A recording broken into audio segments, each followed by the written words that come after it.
مسجد وہ مسلمانوں کا ابتدائی اور انتہائی اہم مرکز ہے جس کو سب سے پہلے قائم کیا گیا.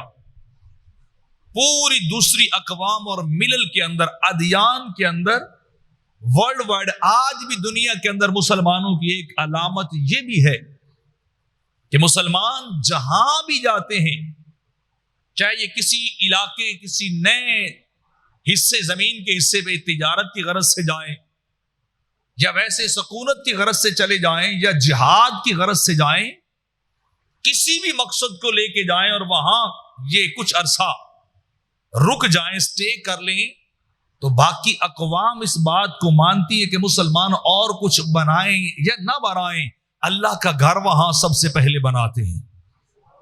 یہ عبادت کی جگہ کو، سجدگاہ کو سب سے پہلے تعمیر کرتے ہیں، سب سے پہلے بناتے ہیں. کیوں؟ انہیں پتا ہے کہ ایک بندہ مومن کی زندگی عبادت اور بندگی کے بغیر نامکمل ہے. اللہ کی بارگاہ میں سجدہ کیے بغیر ایک مومن کی زندگی نامکمل ہے.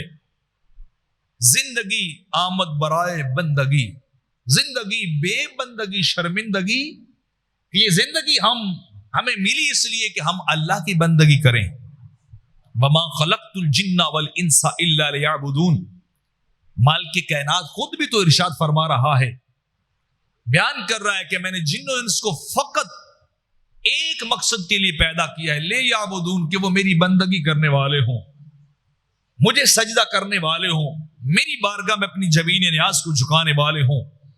تو رب کائنات جب آپ کی اور میری زندگی کا مقصد یہ بیان کر رہا ہے، تو مومن مسلمان جہاں بھی جاتے ہیں، باقی اقوام اور باقی قومیں اس بات کو خود آن کرتی ہیں، مانتی، اقرار کرتی ہیں کہ اور کچھ بنائیں نہ بنائیں، رب کا گھر ضرور بناتے ہیں.